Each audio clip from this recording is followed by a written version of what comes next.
We have to acknowledge the moment and not going around the problem. Everybody here is underperforming. No matter what the circumstances, we are underperforming. And we have to accept that it's unacceptable to lose so many games. In 10 games in Premier League, we won 2. I know that. Imagine what is this for a fan of Manchester United. Imagine what is this for me. So we are getting a new coach that is losing more than the last coach. I have full knowledge of that. Like I said, I'm not going to change, no matter what.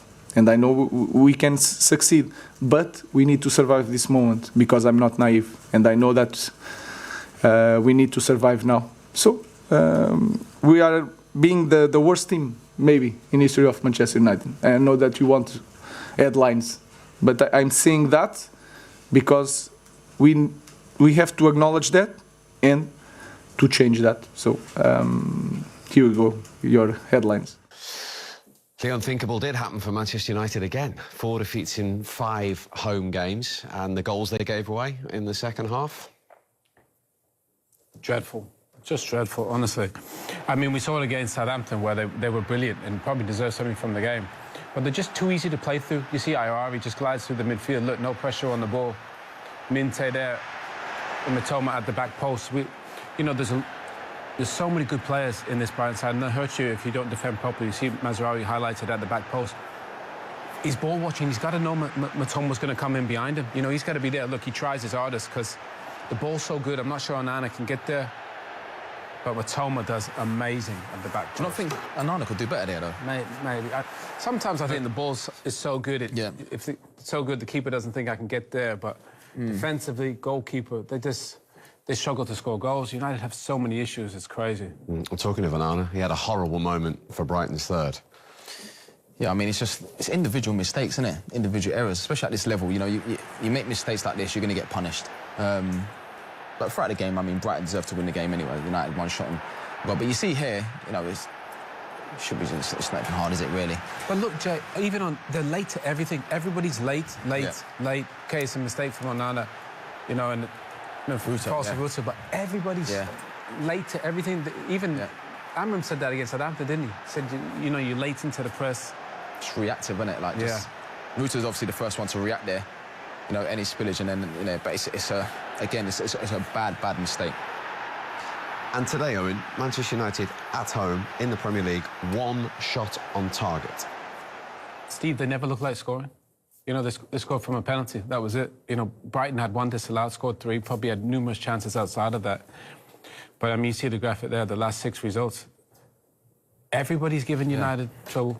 I mean, Southampton were last place with 6 points from 60 and could have got something. So when you think you're going to play, you know, Newcastle and you're going to play Bournemouth and you're going to play Brighton, you're going to get punished. And I think that's the way for Amorim. You know, he's come in, he said, look, I'm going to play this way. You'd have to say it doesn't suit the players that they have right now. It's not just about playing your way you want to play, which is fine. You've got to find a way to get results.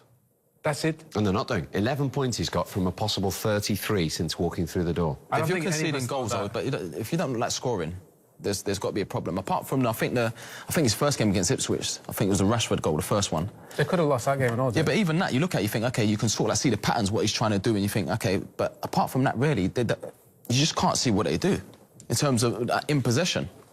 Out of possession is too easy to play against. I think they struggle to keep the ball with this formation sometimes. You know, I think to progress it between the lines, because there's only 2 central midfield players, I think it's hard to keep it. You know, so you're relying on individual moments like, you know, from Ahmad to kind of get you out of trouble. But defensively, you know, they don't look great. And aside from all that, are you seeing the right attitude, the right effort, the right application? Yeah, I don't think it's an attitude thing. I don't think it's an effort thing. I think the boys are trying, but obviously, you look they at look a little bit confused to you. They probably are confused, yeah, because they're trying to do what the manager wants them to play a certain way, and they're going to do it, right? Because if they don't, they're not going to play. Right. But I think the recruitment's been a huge issue over the last 3-4 years. You look at Brighton, they had 6 players in that starting 11 that would start for Man United. That should never happen. Ever. With the utmost respect, they shouldn't have players that get into a United team. They shouldn't even get in the 18. And they got 6 that would start at Man United. So it goes back to recruitment. You know, how much did Ten Hag spend? 600 million. And there's not many of those players that would start for another top four Which side. isn't Ruben Amorim's. No, I know it's not, but what I'm saying is it goes back to recruitment. They got to get recruitment right. But again, I think it's such a danger just to recruit because we play this way, we play a 3-4-3. Because what if Ruben eventually goes? You know, then you're stuck with those players as well. So I think they need to be a little bit more flexible, a little bit more variable than this, because it's not working defensively or offensively. They never seem to be in control, though. No, when you watch the games and that, you never think, especially at home, like they never really seem to be in control. They win the ball back and you think, okay, then can they gain some control and get some passes, have a spell? Never seem to be in control. And top of that, can they, go forward and create chances? So, I mean, Ahmed, you give it to him and he was, okay, just get on with it. Here at Old Trafford as it ends in defeat. Brighton taking all 3 points at Old Trafford today. Danny Webber joins me in the studio to dissect all of that, and as I said, a really difficult day all around for fans and for players. Yeah, without a shadow of a doubt. Firstly, it would have been nice to have honoured Dennis Law's life and association to this football club with a win, and seen that sort of passion evident in the performance, but it wasn't to be. It wasn't to be. Brighton have come here and been a real thorn in our side over the past couple of years, and again proved to be the case.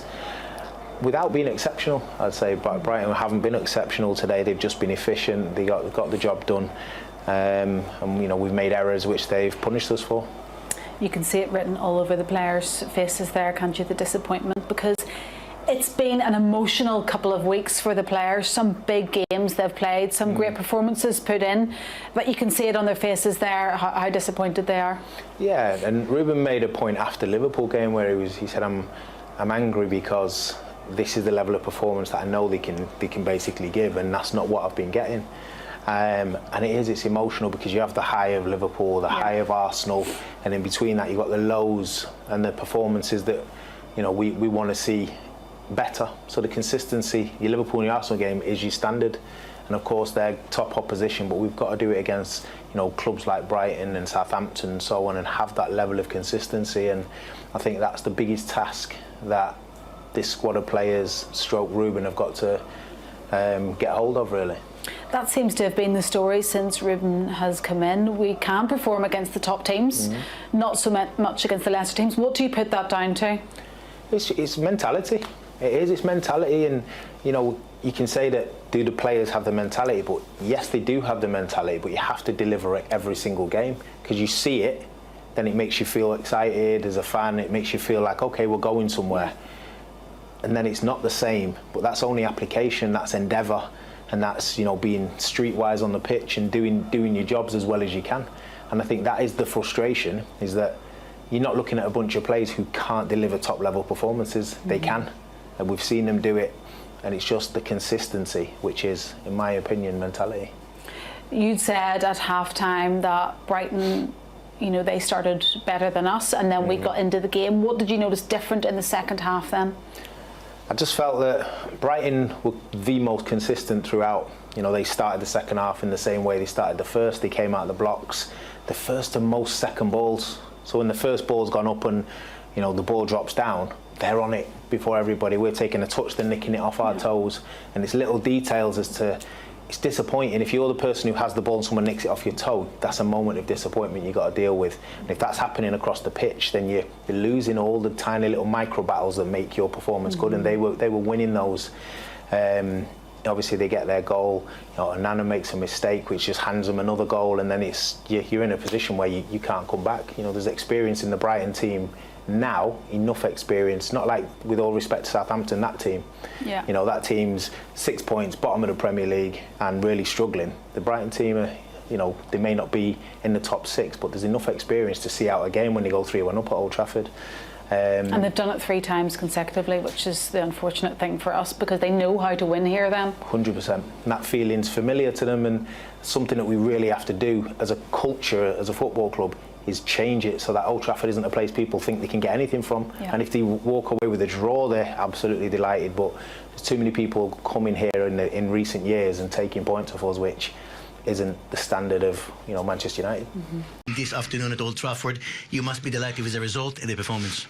Yeah, of course, we are happy, very happy, and we was a bit disappointed about the Christmas time, period, because we didn't get more points, and we come back in 2025 very good, with confidence, and we are happy with 3 points today.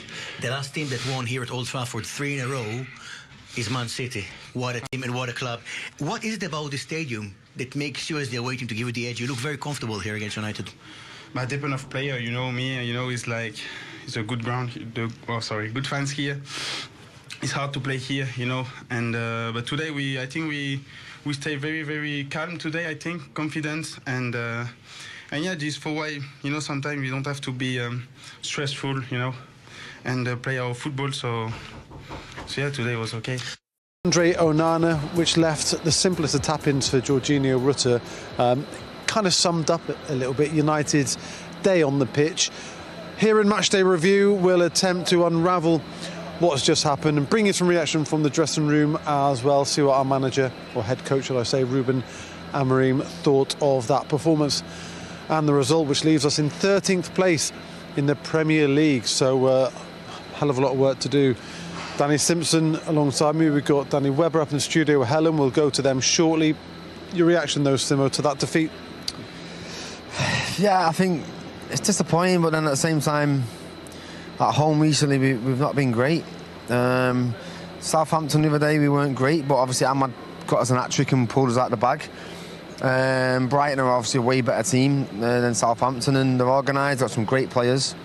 I think when we went 1-0 down, probably deserved. Obviously we got the goal, like you said, through Bruno, and felt like that then it was pretty even going into the second half, and I thought, right, half-time, get the manager, speak to him about what we need to do, what's going wrong.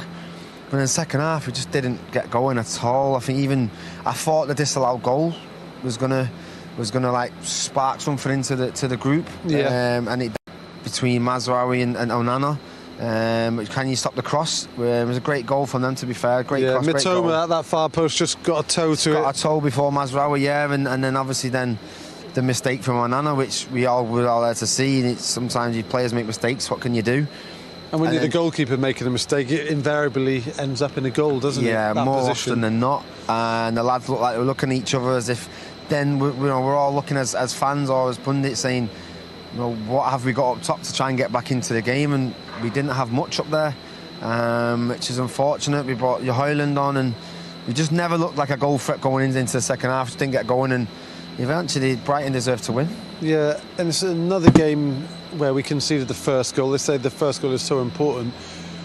OK, we managed to bounce back against Southampton, but you can't keep conceding the first goal in matches. You're giving yourselves a mountain to climb straight away, especially at home, because I've been here as a player. I played here for United and against, and if you go 1-0 up here and this crowd, it can intimidate the opposition, and we're not using that to our advantage. We're giving them, teams are coming here thinking if we nick a goal first, then we've got a chance. And listen, we're just not using what Old Trafford is. We can't keep going 1-0 down because you said it's. I don't think we're good enough at the moment to keep coming back from that time and time again.